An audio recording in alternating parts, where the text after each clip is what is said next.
बंदी छोड़ सतगुरु रामपाल जी महाराज जी की जय। बंदी छोड़ कबीर परमेश्वर जी की जय। सभी को राम राम सत्साई। नितिन दास है, ये खुद को 13वें पंथ का दावा करते हैं और वर्तमान में धर्मगुरु बने हुए हैं। जिस समय हमने 2011 में संत रामपाल जी महाराज जी से नाम तो उपदेश लिया था, उस समय ये भाई साहब गुरु बदलने पर लगे हुए थे। ये राधा स्वामी पंथ से फिर ये मदन पंथ में गए और फिर इन्होंने जो है संत गुरु रामपाल जी महाराज जी ज्ञान को चुराया, उनके ज्ञान को भी पढ़ा इन्होंने। तो राधा स्वामी का और मदन पंथ का और सतगुरु रामपाल जी महाराज जी का ये तीनों ज्ञान की इसने खिचड़ी बना करके लोगों के सामने पेश कर दी। तो आज इसकी जो है पूरी पोल पट्टी खुलेगी, दूध का दूध और पानी का पानी करके आपके सामने दिखा देंगे कि क्या सच है क्या झूठ है, और प्रमाणों सहित दिखाया जाएगा। नहीं जाना आपे में आप समाना, कोई सतलोक नहीं जाना, कोई नरक लोक नहीं जाना, कोई स्वर्ग लोक नहीं जाना, कोई ब्रह्मलोक नहीं जाना। कहीं आना जाना है ही नहीं, ना कहीं आना ना कहीं जाना। कोई गुरु कहे सतलोक ले चलेंगे तुम्हें, भैया तुम ही जाओ, हमें नहीं जाना। क्यों? क्योंकि फिर कहोगे सतलोक से ऊपर भी एक लोक है, अगम लोक है, तो यानी सतलोक फीका पड़ गया, सतलोक झूठा पड़ गया। अब अगम लोक को जा रहे हैं महाराज जी। अब किसी अन्य जगह नहीं जाना, कहां जाना है? केवल अपने आप में समाना है। अभी आपने नितिन दास जी के विचार सुने। इन्होंने कहा है कि ना कहीं आना ना कहीं जाना, अपने में आप में समाना, यानी कहीं नहीं जाना। ऊपर कोई सतलोक नहीं है, अगम लोक नहीं है, अलक लोक नहीं है, सब झूठी बातें हैं। कहीं नहीं जाना, अपनी आत्मा में ही समाना है, यही इनका ज्ञान है। अभी तो इन्होंने बता दिया ऊपर कोई लोक नहीं है। अब सुनिए इनकी दूसरी वीडियो जिसमें ये कहते हैं ऊपर सचखंड है, यानी अमर लोक है, और ये काल का लोक है ना। ये दोगली बातें। अब देखिए इनकी दोगली बात। ये अमर लोक नहीं है, ये मृत्यु लोक है। ये परमात्मा का घर नहीं है, ये साक्षात मृत्यु लोक, काल भगवान का घर है। परमात्मा का घर कहां है? उसका क्या नाम है? उसको अमर लोक कहते हैं, उसे सचखंड कहते हैं। वाणी आती है सचखंड बसे निरंकार, यानी परमात्मा वहां बसा है जो सतखंड, यानी जिसका कभी नाश नहीं होता। लेकिन इस दुनिया का पल पल नाश हो रहा है। देखा भी आपने, अपनी बात का इन्होंने जो खंडन साहिब जी है, इन्होंने अपनी बात का खुद ही खंडन कर दिया। अब आपको अगली वीडियो दिखाते हैं। जिस मुझ में है तो सतलोक में कौन बैठा है? जब मेरा साईं मुझ में है तो अलग लोक में कौन बैठा है कुर्सी लगा के? मेरा साईं मुझ में है तो फिर ये अनामी लोक में कौन बैठा है? कौन बैठा है? कौन बैठा है? इसलिए कभी साहब कह रहे कस्तूरी कुंडल बसे और मृग ढूंढे सतलोक माही। कस्तूरी कुंडल में सतलोक में ढूंढ रहा है मृग, और ऐसे रमता राम है ये दुनिया जाने नहीं। वो रमता राम सब में रमा हुआ है, कहां ढूंढोगे उसे? कौन से सतलोक जाओगे भाई? कौन सा अलग लोग हम लोग? छोड़ो उसको, खुद को जानो। आपने देखा नितिन दास जी ने ये कहा जैसे तिल माही तेल है और चकमक माई आग, ऐसा तेरा साई तुझ में है, जाग सके तो जाग। यानी तेरा साई जब तुझ में है तो सतलोक में कौन बैठा हुआ है? यानी जब कस्तूरी जब हिरण के अंदर है तो सतलोक में क्यों ढूंढ रहे हो उसको? तो इनका कहने का मतलब ये है। अब इनकी दूसरी वीडियो देखिए ये क्या। जैसे एक चांद के नीचे, ऊपर चांद है, नीचे 1000 घड़े पानी के भर के रख दो तो चांद कहां दिखेगा तुम्हें? हर घड़े के अंदर दिखाई देगा। इसी प्रकार परमात्मा हर आत्मा में विराजमान है, लेकिन हमें आत्मा का ज्ञान ही नहीं है। अभी आपने देखा इनके विचार, नितिन खंडन साहिब जी के विचार। ये कह रहे हैं कि जैसे चांद जो होता है वो एक स्थान पर विद्यमान होता है, और जितने भी सारे जो उसके सामने 1000 मटके रख दिए जाए, उस चांद की परछाई मटके में दिखाई देती है। इसी तरह वो परमात्मा हम सबके अंदर दिखाई देता है। ये बात बिल्कुल सही है, लेकिन वो चांद अपने उस स्थान पर भी है और वो मटके के अंदर भी है, मटके के अंदर परछाई है। ठीक इसी तरह वो परमात्मा सतलोक में विराजमान है, अमरलोक अमर धाम में विराजमान है, और इस यहाँ पर जो है वो हम सभी आत्माओं के साथ भी है, अंदर भी दिखाई देता है। जैसे चांद की परछाई घड़ों के अंदर दिखाई देती है, वैसे वो परमात्मा अपनी हमारे शरीर के अंदर भी दिखाई देता है, लेकिन वो एक अलग स्थान पर है। गरीबदास जी महाराज जी खुद अपनी वाणी में कहते हैं, कौन कमल में काल है, कौन कमल में राम, कौन कमल में जीव है, कौन कमल विश्राम। फिर खुद ही जवाब देते हैं, कंठ कमल और संसार कमल में काल है, और शंख कमल दल राम, और हृदय कमल में जीव है, और अष्टकमल विश्राम।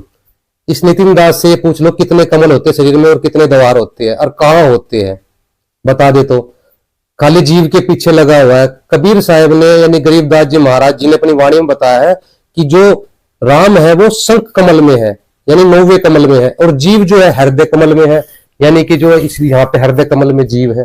तो वो परमात्मा वहां शंख कमल में बैठा हुआ है। वो जो जैसे चांद जो है परछाई के रूप में सभी घड़ों में दिखाई देता है, मटकों में दिखाता है, पानी में उनमें पानी भर के रख दिया जाए, तो इसी तरह वो परमात्मा शंख कमल में भी है, वो हमारे हृदय कमल में भी दिखाई देता है। वो राम शंख कमल में है, वो इस जीव से अलग है, ठीक है। और संसार कमल जहां ये फूल डलवाता है वहां तो संसार कमल यानी काल है। क्योंकि इनको पता ही नहीं लगता मैं हूं क्या, मुझे भी देवता की तरह खड़ा कर दिया और उसकी पूजा करने लग जाते हैं, जबकि मैं शरीर नहीं हूं। जब मैं शरीर नहीं हूं तो तुम पूजा किसकी कर रहे हो? मैं कपड़ा नहीं हूं और तुमने कपड़े टांग के आरती घुमानी शुरू कर दी। मैं शरीर नहीं हूं यानी मैं हाथ पैर पेट जांग भुजा बाल खाल आंख नाक कान नहीं हूं, तो तुम पूजा किसकी कर रहे हो? मैं आत्मा हूं। अभी हमने आपको दिखाया नितिन दास जी के विचार। ये कह रहे हैं कि जो शरीर है सतुल शरीर होता है, ये नाशवान होता है, इसकी पूजा नहीं करनी चाहिए। और जो है अभी हम अब हम आपको दिखाते हैं, ये जो है आत्मा की पूजा के लिए भी मना कर रहे हैं। किसी और की आत्मा नहीं पूजनी है, अपनी आत्मा को जानना। किसी और की पूजा नहीं, अपनी आत्मा की पूजा करनी आ जाए। अभी आपने देखा नितिन भाई कह रहा है किसी आत्मा को नहीं पूजना, यानी किसी की आत्मा को नहीं पूजना है। और ये वीडियो देखो, ये जो झकोई है ये खुद की पूजा करवा रहा है। अब ये जो इसके चेले हैं, अब इनसे मैं सवाल करता हूं कि भाई तुम इसके शरीर को पूज रहे हो, ये शरीर को पूजने के लिए मना करता है। अगर तुम इसकी आत्मा को पूज रहे हो तो ये आत्मा को पूजने के लिए भी मना करता है। तुम कहते हो शब्द गुरु को पूज रहे हो तो शब्द ये आत्मा को ही बताता है, ठीक है। तो तुम पूज किसको रहे हो? इनके चेलों से मैं सवाल करता हूं, बताओ ना भाई जरूर। जो ये पुजवा रहा है अपने आप को, देख फूल वूल डलवा रहा, आरती करवा रहा है और दूसरों को ये उपदेश दे रहा है, यानी अपनी बात को खुद ही खंड कर रहा है। यानी ये जो है खंडन साहिब। तो खंडन साहिब जी जरूर जवाब देना, आप आत्मा को पुजवा रहे हो कि शरीर को पुजवा रहे हो? खुद ही तो आत्मा और शरीर को पूजने के लिए मना कर रहे हो, और खुद ही आत्मा अपनी आत्मा को पुजवा रहे हो, शरीर को पुजवा रहे हो। तो भाई बिना सिर पैर का ज्ञान आपका, कोई सिर पैर है आपके ज्ञान का? आप जो नितिन दास जी के शिष्य हो, ये कह रहा है आप ही आत्मा हो, आपके अंदर ही परमात्मा है, तो अपने आप को ही पूज लो ना भाई, इसको क्यों पूज रहे हो फिर? अरे तुम ही भगवान हो, तुम ही आत्मा हो, तुम ही परमात्मा हो, फिर रह क्या गया? अपने आप को ही पूज लो। इसकी आरती क्यों उतारे हो? भगवान तो तुम्हारे अंदर भी है, आत्मा रूप तो आत्मा तुम्हारे अंदर भी है। का मुझे संदेश आता रहता है, वो पूछते रहते हैं कि ये 13वां पंथ कौन चला रहा है? आप चला रहे हो, आपके गुरुजी चला रहे हैं, या मदन साहिब ने चलाया? ये 13वां पंथ चला कौन रहा है? क्योंकि वाणी में साफ लिखा है 13वें पंथ हम ही चले आए, सब पंथ मेट के एक पंथ चलाएं। ये जो वाणी कोड कर रहे हैं, ये कह रहे हैं 13वें पंथ में हम ही चलाए, यानी कबीर सागर में लिखा हुआ है, कबीर साहब कह रहे हैं 13वें पंथ में हम ही चलाए, जबकि कबीर सागर में लिखा है 12वें पंथ में हम चलकर आएंगे। और 12वें पंथ जो है गरीबदास जी महाराज जी का है। गरीबदास जी महाराज जी के पंथ में संत रामपाल जी महाराज है, वो 13वें पंथ के जो सकल अंधियारे को मिटाएंगे, प्रमाण दिखाते हैं आपको। कबीर सागर संपूर्ण 11 भाग, खेमराज कृष्णदास प्रकाशक बम्बई, इसके हम आते हैं। इसमें हम आते कबीर वाणी बोध सागर पेज नंबर 137 कि 12वें पंथ प्रगट है वाणी, शब्द हमारे की निन्ने ठानी, अस्थिर गर्म का मारम न पावे, ये 12 पंथ हम ही को धावे। और 12वें पंथ में हम ही चला आवे। देखो भाई ये नितिन दास कितना झूठ बोलता है, ये बोला 13वें पंथ में हम ही चलावे, यानी कहा 12वें पंथ में हम ही चली आवे, सब पंथ मिट एक ही पंथ चलावे, यानी कि 12वें पंथ हम ही चलावे, सब पंथ मिट एक ही पंथ चलावे। ये देखिए बोध सागर के पेज नंबर है 1870 पे, ये कबीर साहब के पंथों का वृतांत। जो कबीर साहब के जो पंथ चले गए उसमें जो 12वां पंथ है वो गरीबदास जी महाराज जी का पंथ है। और अभी आपको हमने प्रमाण दिखाया 12वें पंथ में, यानी गरीबदास जी पंथ में हम ही चलकर आएंगे। कबीर साहब कह रहे 12वें पंथ में हम ही चलावे, सम पंथों को मिटा के एक पंथ चलावे। यानी गरीबदास जी महाराज जी के जो पंथ में सतगुरु रामपाल जी महाराज आए हुए हैं, वो ही 13वां पंथ चलेगा, उन्हीं से 13वां पंथ चलेगा। यही सतगुरु रामपाल जी महाराज ही पूर्ण गुरु है और उन्हीं से उद्धार होगा। पूरे विश्व का कल्याण करने के लिए सतगुरु रामपाल जी महाराज आए हैं, जो वही सभी पंथों को मिटाएंगे और एक पंथ चलाएंगे। तो अभी भी समय है, समय रहते अपन समझ जाओ, अपना कल्याण करवा रहे सतगुरु रामपाल जी महाराज जी की शरण में आकर के। रह जाता है। अध्याय 3 17वां श्लोक। हे अर्जुन, जो अपनी आत्मा में रमण करते हैं, जो अपनी आत्मा में तृप्त हैं, जो अपनी आत्मा में संतुष्ट हैं, उनके लिए कोई धार्मिक कर्म कर्तव्य लागू ही नहीं होता। अब कुछ करना ही नहीं है, अब केवल आत्मा को जानना है, आत्मा के अलावा किसी को नहीं जानना। कोई मंत्र नहीं, कोई जंत्र नहीं, कोई तपस्या नहीं, कुछ नहीं। साहब कहते हैं, मोह को कहां ढूंढे रे बंदे, मैं तो किसी जीव पर निर्भर नहीं रह जाते। अध्याय 3 18वां श्लोक। अध्याय 3 का 17 और 18वां श्लोक घोट के पी जाओ, क्योंकि तुम्हारी मुक्ति में जो बाधा है वो इसी दोनों श्लोकों को पढ़ के समझ में आएगी कि क्या बाधा है। पहली बाधा यह है कि आत्मज्ञान के अलावा तुम्हें सारा ज्ञान मिल रहा है। पूरी गीता में नितिन भाई ने 2 ही श्लोक सिलेक्ट किए हैं, 700 श्लोक में से 2 ही का रेफरेंस देता है हर जगह। ये 2 श्लोक देखो भाई, आत्मा में रमण करो, ये आत्मा ही सब कुछ है। जो आत्मा को जान लेता है उसको और कुछ करने की जरूरत नहीं रहती। अरे भाई 700 श्लोक बोले हैं, गीता में आत्म ज्ञान भी दिया है, फिर परमात्म ज्ञान भी दिया है। कबीर साहब कहते हैं, कुएं की छाया कुएं के माही, ऐसा आत्म ज्ञान ना। जैसे कुएं की छाया कुएं तक सीमित होती है, वो आत्म ज्ञान वो होता है। फिर परमात्म ज्ञान बिना क्या बनेगा? यानी 2 तरह ज्ञान गीता में दिया, लेकिन ये अपने मतलब की बात ले रहा है, बस आत्म ज्ञान पे लगा हुआ है। आत्म ज्ञान, आत्म ज्ञान। अब ये जो श्लोक दिखाता है ना कि गीता के अध्याय 3 के श्लोक 17 18 देखो, वो श्लोक भी दिखाता हूँ, फिर उससे अगला श्लोक भी दिखाता हूँ गीता ज्ञान दाता आगे क्या कहता है। प्रमाण देखो लो जी, ये श्रीमद देवी भागवत गीता, गीता प्रेस गोरखपुर से प्रकाशित है। इसकी हम आ जाते हैं, जो ये बार बार श्लोक दिखाता ना भाई नितिन, ये लिखा हुआ है। और ये अध्याय 3 का श्लोक नंबर 17। परंतु जो मनुष्य आत्मा में ही रमण करने वाला, में ही तृप्त और आत्मा में ही संतुष्ट हो, उसके लिए कोई कर्तव्य नहीं है। उस महापुरुष का इस विश्व में न तो कर्म करने से कोई प्रयोजन रहता है और न कर्मों के न करने से ही कोई प्रयोजन रहता है, तथा संपूर्ण प्राणियों में इसका कंचित मात्र भी कोई स्वार्थ का संबंध नहीं। आगे ये 2 तो भाई के श्लोक दिखा दिया, आगे गीता ज्ञान दाता क्या कहता है, सारे पढ़ो ना, आगे की भी पढ़ लो 2-4 श्लोक। ये देखिए अध्याय 15 का श्लोक जो है 16, इसमें लिखा है, इस संसार में नाशवान और अविनाशी भी ये 2 प्रकार के पुरुष है। अभी पुरुष को नहीं छेड़ते, अगर पुरुष को छेड़ेंगे तो भाई ये 2 मैटर थोड़ा लंबा हो जाएगा। संपूर्ण भूत प्राणियों के शरीर नाशवान है और जीवात्मा अविनाशी कहा जाता है। यानी सर तो है शरीर नाशवान और अविनाशी, यानी अक्सर जो जीवात्मा वो अविनाशी है। तो इस शरीर से और इस आत्मा से अलग भी कोई चीज है, वो देखो इसमें यहाँ किया है अलम। उत्तम पुरुष है तो अन्य ही है, जो तीनों लोकों में प्रवेश करके सबका धारण पोषण करता है, अविनाशी परमेश्वर परमात्मा इस प्रकार कहा जाता है। हो गया क्लियर? ये देखिए, संपूर्ण भूत प्राणियों के शरीर तो नाशवान है और जीवात्मा अविनाशी है, सर और अक्षर से अलग है, वो उत्तम पुरुष है तो नहीं है, जो तीनों लोकों में प्रवेश करके सबका धारण पोषण करता है। अब वो 3, ये देखिए अध्याय 7 का श्लोक। अर्जुन पूछता है, हे पुरुषोत्तम वह ब्रह्म क्या है? क्या है वो कर्म? क्या है जो कर्म? क्या है अधिभूत? क्या कहा गया? अधिदेव किसको कहते हैं? देखो, अब जो जीवात्मा से और ये शरीर से और आत्मा से जो अलग है वो क्या है? परम अक्षर ब्रह्म है। यही है उत्तम पुरुष है, परम अक्षर ब्रह्म। सर तो देही होगी नाशवान, अक्षर होगी जीवात्मा, और ये परम अक्षर ब्रह्म परमात्मा, ये सर यानी आत्मा से जीवात्मा से अलग बताया गया गीता के अंदर। एक बार फिर पढ़ लो, संपूर्ण भूत प्राणियों के शरीर नाशवान है और जीवात्मा विनाशी कहा जाता है।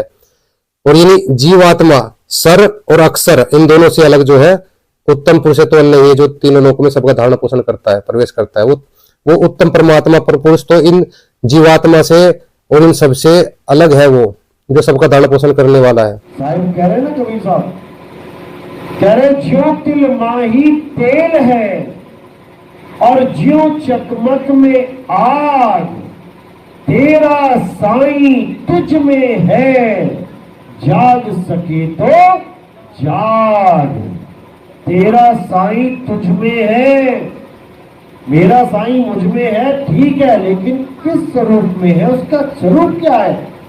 उसका स्वरूप है आत्म स्वरूप। यानी सबके घर में 10-10 लीटर दूध पड़ा है, लेकिन घी किसी को बनाना नहीं आता।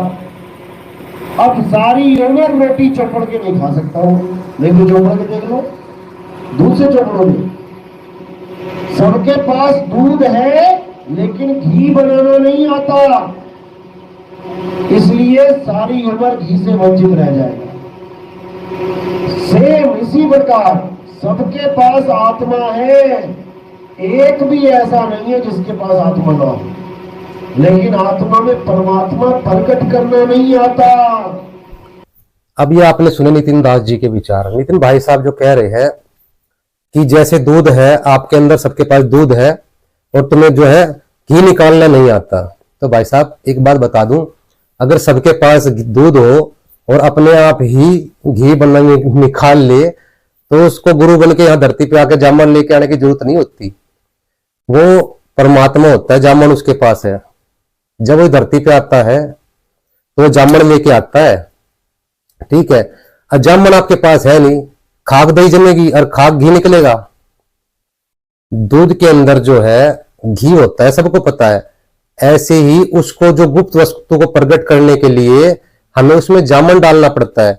जब जामन डालते हैं, दूध में ताव देते हैं, उसके बाद जामन डालते हैं, उसके बाद वो जो है दही जमती है, फिर उसमें उसको मथा जाता है, उसके बाद लस्सी और मक्खन निकलता है, फिर उसको ताव देते हैं, फिर घी निकलता है। इसी प्रकार हमारे अंदर शरीर के अंदर परमात्मा है।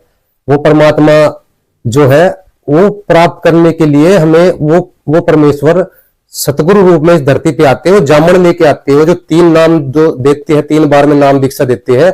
पहली नाम दीक्षा देते हैं, उसके बाद दूसरे नाम दीक्षा देते हैं, तीसरी बार में जो आदि नाम है, सार नाम है, वो असली जामन होता है। वो जामन उसके बाद जो है वो परमात्मा प्रकट होता है शरीर के अंदर से। जैसे कबीर साहब कहते हैं कि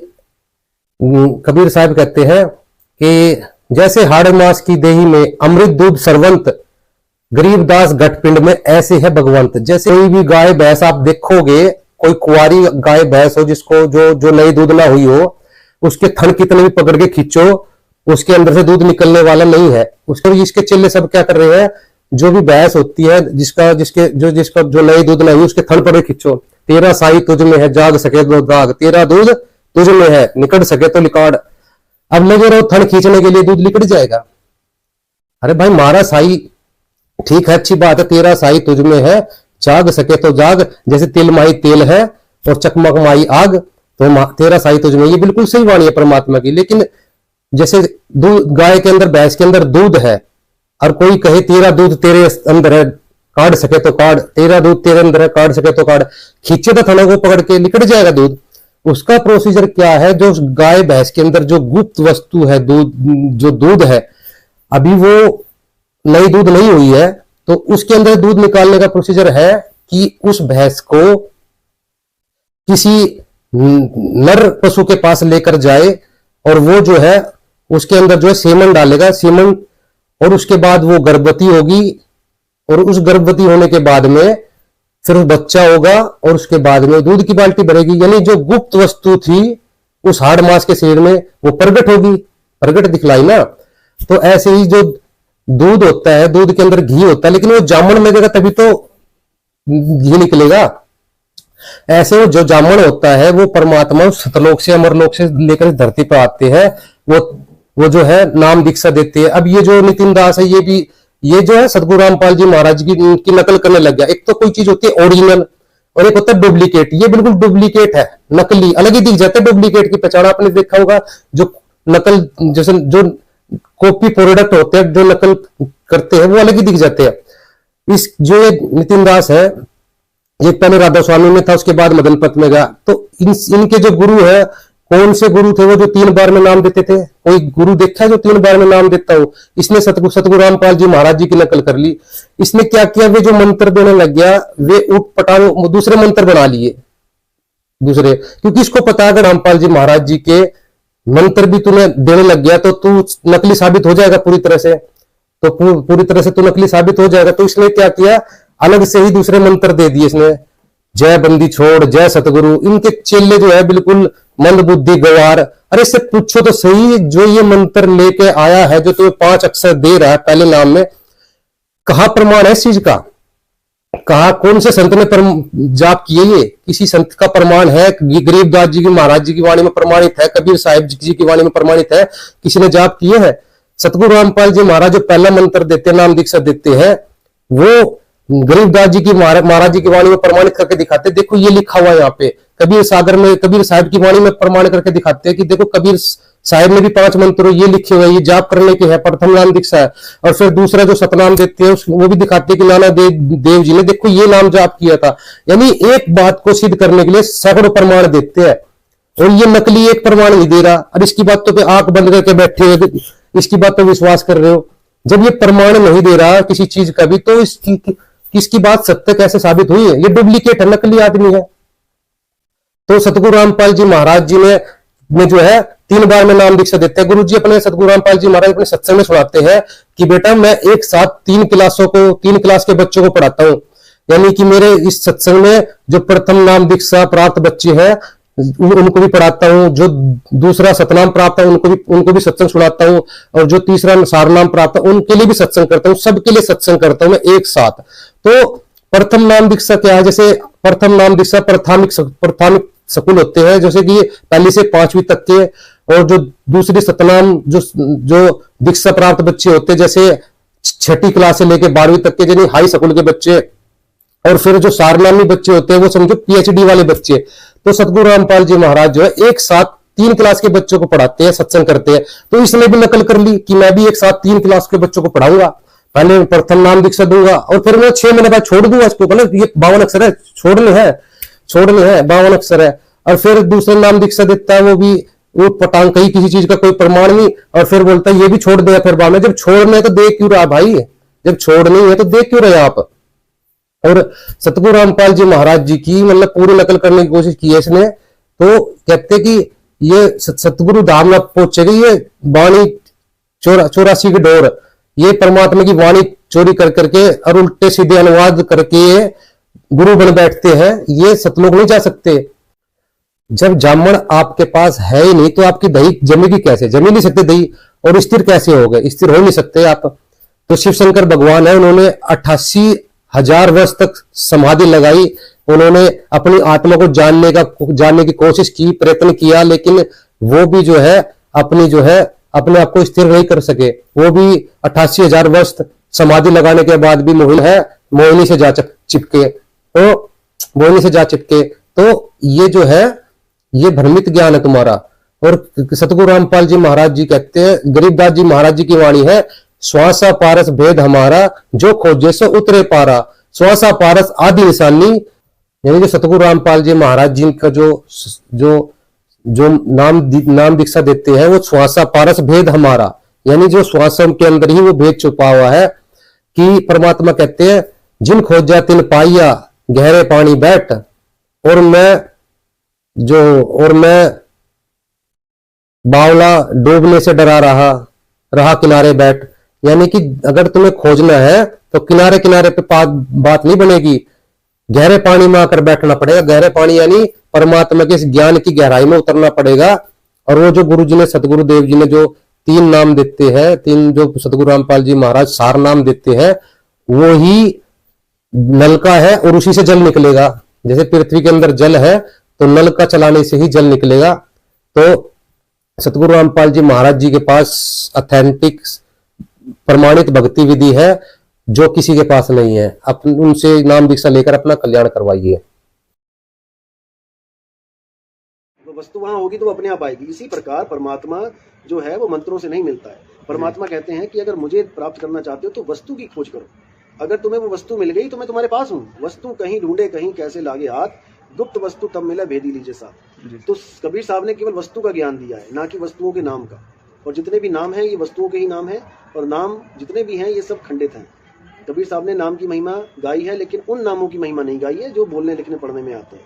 उसको तो बोला है 52 अक्षर जीव आधारा, आदि अक्षर जीभ्या से न्यारा, वाही को सत सिमरन कहिए, सिमर सिमर नर उतरो पारा। 52 अक्षरों के द्वारा बोले जाने वाले नाम सच्चा नाम नहीं है। गुरु ग्रंथ साहब में भी आता है कि कृत्रिम नाम कथे तेरे जीवा और सत्य नाम तेरा परापुर बला। जितने भी नाम जीव के द्वारा कथे गए हैं वो सब कृत्रिम है, वो सब मैन मेड नाम है, इंसानों ने बनाए भाई हैं। साहब जो है वाणी का गलत ट्रांसलेट कर रहे हैं। कबीर साहब ने कहा 52 अक्षर जीवाधारा और आदि अक्षर जीवा से न्यारा। इसका अर्थ ये है, और वो अक्षर है, कोई वस्तु नहीं है। संस्कृत भाषा की 52 अक्षर में संस्कृत भाषा आ जाती है, देवनागरी लिपि जो होती है, तो उसके अंदर जितने भी वेद गीता पुराण लिखे हुए हैं ये सब 52 अक्षर में आ जाते हैं। इनके अंदर जो नाम है वो सब जीव से बोले जाते हैं। लेकिन जो कबीर साहब जो नाम लेकर आते हैं वो सतलोक से लेकर आते हैं। जैसे ये भाई बोल रहा है, नितिन कह रहा है कि ये सब कृत्रिम नाम है, मानव के बनाए हुए नाम है, ये परमात्मा का बनाया हुआ नाम नहीं है।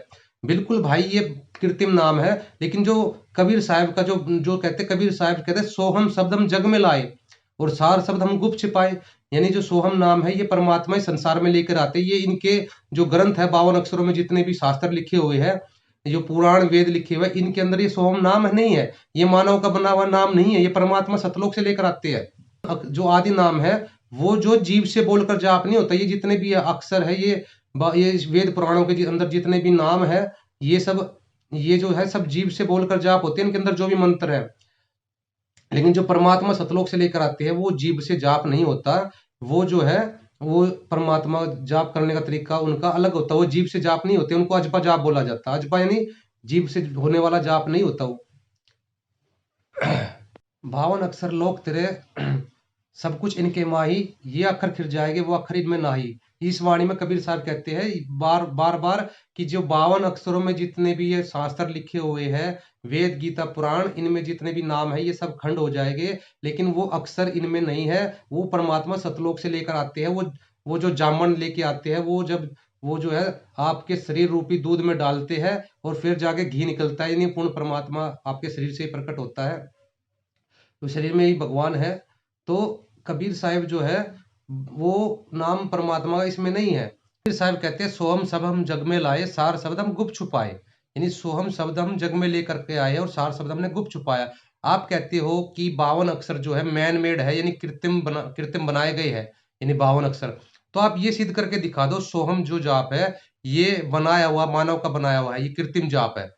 जबकि कबीर साहब खुद कह रहे हैं मैं इनको सतलोक से लेकर के आया हूं, तो ये मानव का बना हुआ कैसे हो गया सोम जाप? इसको सिद्ध करके दिखाओ, आप प्रमाणित करके दिखाओ।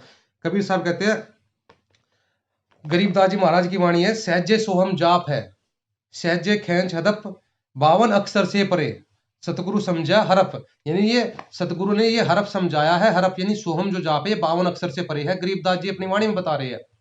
और कबीर साहब कहते हैं ओंकार वेद का मूला, इस ओंकार में सब जग भूला। और ओंकार निरंजन जानो, यानी 52 अक्षरों में ये ओंकार फाइनल, यानी इससे फाइनल मंत्र है। और इसको निरंजन जानो। और पुरुष नाम गुप्त मानो, यानी पुरुष का नाम जो है वो सार नाम है, इससे अलग है। कबीर साहब कहते हैं पंडित पोथी बांध के देश हिराणे सोए, वह अक्षर में लाई, हंसी दे भाई या रोए। कबीर पढ़ना दूर कर पोती दे बहाए, 52 अक्षर शोध के सतनाम लो लाए। कि ये जो 52 अक्षर है जो तू पोती पढ़ रहा है, इनको एक तरफ उठा के पटक दे, ये जो वो सतनाम में लो ला। सतनाम जो है गुरुजी बताते हैं, सतगुरु रामपाल जी 2 अक्षरों का जाप है सतनाम में। तो सतनाम में लो लगाने के लिए बोला। वो सतनाम जो है जीव से जाप नहीं होता, वो जीभा पे नहीं आता, तो जीव से, तो ये वो बात हो रही है। और वो इस संसार का बनाया हुआ जाप नहीं है। और कहते हैं कि 4 वेद पंडित पढ़ा रंग हो रही हो, गरीबदास जी कहते हैं 52 अक्षर लेख राम रंग हो रही हो। यानी जो ये 52 अक्षरों के लेख है, जो 4 वेद पंडित पढ़ा है, ये सब 52 अक्षरों के लेख है। वो अक्षर या में नहीं रंग हो रही हो, यानी वो अक्षर इनमें नहीं है। और रहे शेष के शीश राम रंग हो रही हो, कि वो अक्षर इसमें है ही नहीं जो 52 अक्षरों में तो आप पढ़ रहे हो। तो ये अक्षर की बात हो रही है, ये पुराणों के अंदर जो लिखी हुई है लेख की बात हो रही है, लेख की। ये किसी वस्तु की बात नहीं हो रही है कि वस्तु की बात, कि वस्तु पर कबीर साहब वस्तु की बात कर रहे हैं, लेख की बात कर रहे हैं। लेख में बता रहे हैं ये 52 अक्षर हो। अब जो है उस शब्द को आत्मा बताते हो, जीवात्मा, कि वो जो शब्द है वो जो है जो 52 अक्षरों से परे वो शब्द वो ही जीवात्मा है। बताओ, जीवात्मा बता रहे हो आप उसको, वही अक्षर, उसको अक्षर बता रहे हो। अक्षर का मतलब अविनाशी होता है, वो जीवात्मा अक्षर होती है, अविनाशी होती है। लेकिन यहाँ पर लेख की बात हो रही है, अक्षरों की बात, कि वो 52 अक्षर लेख राम रंग हो रही हो, और वो अक्षर इनमें नहीं जो 52 अक्षरों के लेख है, तो उसे परमात्मा सतलोक से लेकर आते हैं, उस सोहम जाप की बात होती है। तो इसमें कोई गुरु पूरा कहावे जो 2 अक्षर का भेद बतावे, एक छुड़ावे एक लखावे, तब प्राणी निज घर को जावे।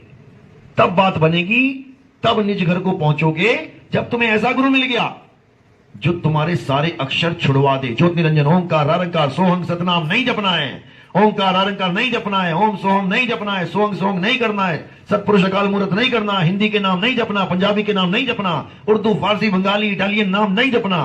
क्या करना है? अपनी आत्मा को जानना है। नानक जी की वाणी आती है, सोई गुरु पूरा कहावे, 2 अक्षर का भेद बतावे, एक छुड़ावे एक लखावे, तो प्राणी निज घर को पावे। यानी जो सतनाम के अंदर 2 अक्षर होते हैं जो नानक देव जी जाप कर रहे हैं, जैसे कि आपको बार बार प्रमाण दिखाया गया है, उनमें से एक जो जाप होता है वो ब्रह्म का है। अध्याय 8 के 13 में ब्रह्म कहता है कि ओम इति एकाक्षरम ब्रह्म विवरण माम अंसुरम, यानी मुझ ब्रह्म का वो मंत्र है। और 18 के 66 में कहता है कि सर्वधर्मान परित्यज माम एकम शरण व्रज, यानी सभी धर्मानुष्ठान जो तूने किया है वो मुझे दे दे, और एकम शरण व्रज, एक सर्वशक्तिमान के शरण में जा, तुझे सब पापों से मुक्त कर दूंगा। तो यहाँ पाप जो लगे हुए हैं, अगर तुम आत्मा में ही रमण रहोगे, आत्मा में ही कर रहे हो, तो तुम्हारे पैरों के नीचे जीव जंतु मर रहे हैं। कहते 70 ब्राह्मण की हत्या जो तुम चौका देव नित्ता, तो तुम जितने भी हाथ ये मार रहे हो, जीव मार रहे हो, इनका पाप कौन भरेगा? जब तुम पापों से ही मुक्त नहीं होगे, तुम यहाँ से निकल कैसे जाओगे? तो ये कहता है तुझे पाप मुक्त मैं जब करूंगा, जब तू यहाँ छोड़ देगा। तो एक छुड़ावे, ये हमें छुड़वाएगा यहाँ से, इस काल से छुड़वाएगा।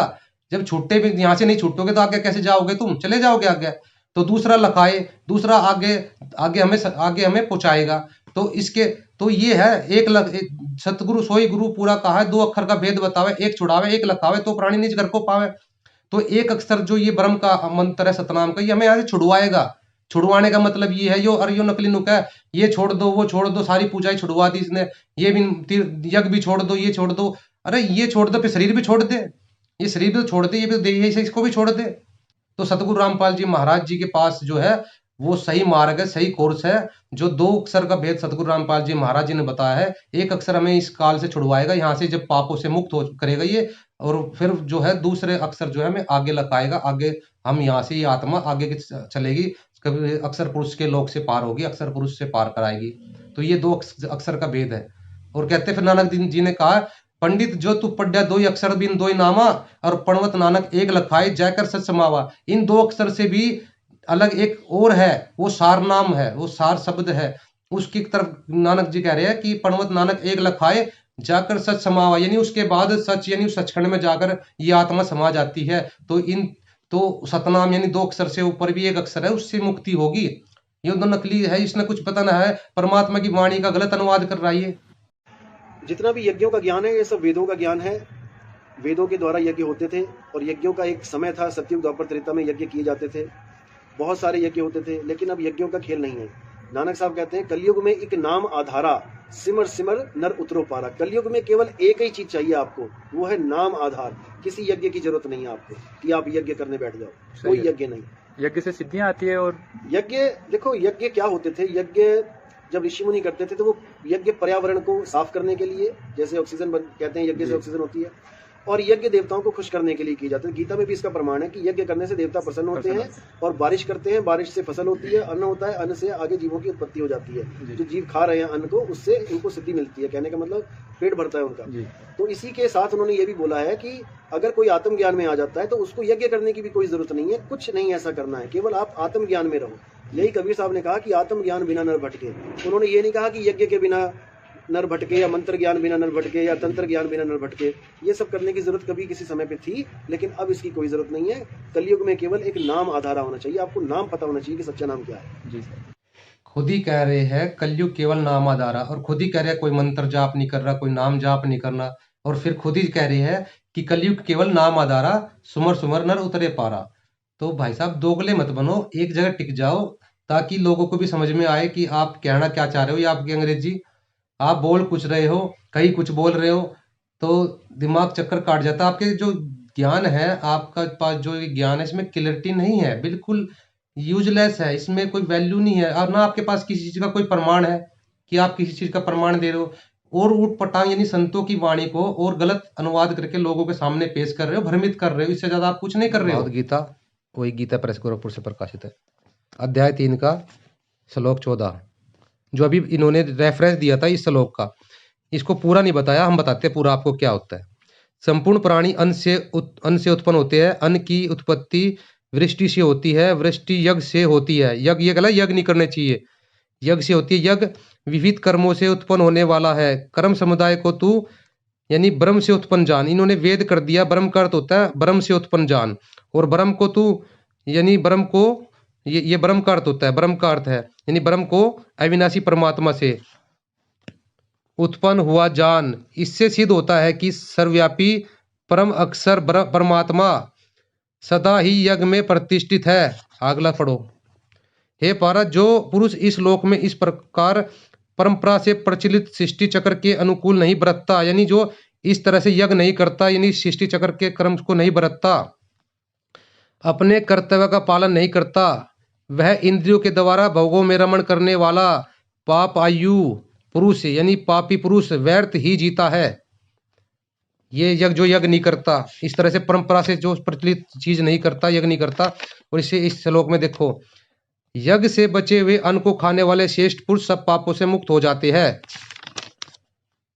जो पापी लोग अपने शरीर पोषण के करने के लिए ही अन्न को पकाते हैं, वे तो पाप को ही खाते हैं। यानी जो यज्ञ जो है, जो यज्ञ नहीं करते, तो वे तो पापी लोग हैं, जो केवल अपने शरीर पोषण के लिए ही अन्न को पकाते हैं, जो उस पूर्ण परमात्मा को भोग नहीं लगाते। क्योंकि इस देखो, अन्न की उत्पत्ति जो है वर्षा से हुई है, वर्षा यज्ञ से हुई है, यज्ञ जो है कर्म से हुआ है, कर्म जो है ब्रह्म से उत्पन्न हुआ है, ब्रह्म को जो है परम अक्षर ब्रह्म ने उत्पन्न किया है, परम अक्षर ब्रह्म ने। तो वो परम अक्षर परमात्मा सदा ही यज्ञ में प्रतिष्ठित है, यानी पूजनीय है, सभी यज्ञों में प्रतिष्ठित है वो परमात्मा, वो पूर्ण परमात्मा। जैसे नितिन दास जी, नितिन भाई है और उसके जो चेले हैं, ये कहते हैं सतगुरु रामपाल जी महाराज ने पवित्र ज्ञान दिया, हम मूल ज्ञान देंगे। यानी कि मूल ज्ञान का ठेका ले रखा है इन्होंने। मूल ज्ञान क्या होता है? मूल ऊर्ध्व मूलम अधः शाकम, ऊपर को जड़ वाला, यानी मूल मालिक परमात्मा, पूर्ण परमात्मा, यानी पूर्ण परमात्मा की सही जानकारी जो मूल है, वो इस सारी सृष्टि का वो मूल है। तो उस मूल की यानी उस सारी सृष्टि रचनाहार की मूल जानकारी, उसको मूल ज्ञान बोलते हैं। और वो मूल ज्ञान सदगुरु रामपाल जी महाराज जी के पास है, जो वो एक विधि के द्वारा हम सबको बता रहे हैं। इसके पास कोई मूल ज्ञान नहीं, इसके पास तो धूल ज्ञान है। और दूसरी बात ये कहते हैं कि संत रामपाल जी महाराज ने पवित्र ज्ञान दिया, हम मूल ज्ञान देंगे। यानी उन्होंने रेल की पटड़ी बिछाई और हम रेल चलाएंगे। अच्छा तुम रेल चलाओगे, अच्छा तुम रेल चलाओगे। भाई साहब, जो रेल की पटड़ी बिछाना जानता है ना, वो रेल चलाने भी जानता है, इस भूल में मत रहना।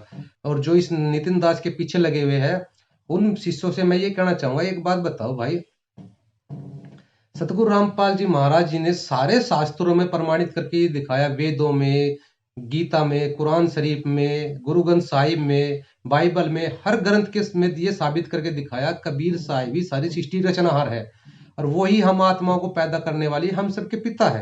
यानी कबीर साहिब हमारे पिता है। तो हमारे पिता की जानकारी किसने दी? सतगुरु रामपाल जी महाराज जी ने दी है ना। इससे पहले किसी को थोड़ी पता था। इससे पहले कबीर साहिब को लोग सतगुरु कहते थे, कवि कहते थे, लेकिन सतगुरु रामपाल जी महाराज ने बताया कि वो तो प्रमाणित है कि वो कबीर साहिब ही सारी सृष्टि के रचनाहार है, जो 600 साल पहले जुलाया के रूप में आए थे, धाड़क रूप में आए थे, और सारे ग्रंथों में, संतों की वाणी में प्रमाणित करके दिखा दिया। और हम सभी को विश्वास हो गया कि हाँ, कबीर साहिब ही हमारे परमात्मा पिता है। तो जो इस मदन पंथ में गया है, उनसे मैं पूछना चाहता हूँ, जो हमारे बाप का नाम जानता है वो हमारे बाप से मिलवा भी सकता है, ठीक है। तो आप इसके पास चले गए हो, तो ये वहां पर कुछ नहीं मिलने वाला। ये बिल्कुल एक नंबर का नकली इंसान है। ये खुद ही अपनी बात बोलता है, दूसरी बात में खुद ही उसको खंड करता है। इस सिंबल का पेड़ देखता है और वो बड़ा ही अच्छा होता है, जो बड़ा होता है तो तोता उस पर लगाता है आस कि इसके जो फल हो गए मैं खाऊंगा। जब वो फल लगते हैं तो तोता उसमें चोंच मारता है। जो सिंबल के फल होते हैं उनके अंदर रुई टाइप सी होती है, कपास सा होता है, वो तो तोते की चोंच में फंस जाता है। वो तोते को अपनी जान बचानी मुश्किल हो जाती है। तो वही कहानी आपके पास, आपके साथ बनेगी। ये जो नितिन भाई जो है, ये जो आपको भ्रमित कर रहे हैं, ये आपको संबल का पेड़ दे रहे हैं, और आम का पेड़ सतगुरु रामपाल जी महाराज जी के पास है, जो आम का पेड़ है, जो सही भक्ति विधि है, जो सही मंत्र है, सही जाप की विधि है। और सतगुरु रामपाल जी महाराज जी ने हर संतों की वाणी में और वेदों में, गीता में, यानी सब प्रमाणित करके दिखाया है कि ये ज्ञान सही है और ये मंत्र बिल्कुल सही है, ऑथेंटिक है, प्रमाणित है। तो इस नितिन दास के पास कोई प्रमाण नहीं है किसी चीज का भी, इनके मंत्रों का प्रमाण नहीं है। तो ये है सिंबल का जो है वो पेड़, यानी कीकर का बीज आपको थमा रखा है, तो ये आपके लिए हानिकारक होगा। इसलिए समय रहते संभल जाइए, सतगुरु रामपाल जी महाराज जी के सत्संग सुनिए, उनका ज्ञान सुनिए और सतगुरु रामपाल जी महाराज जी से नाम दीक्षा लेकर अपना कल्याण करवाइए। सभी से हाथ जोड़ के प्रार्थना, सभी भाइयों से मेरी। सत साहेब, जय बंदी छोड़ की।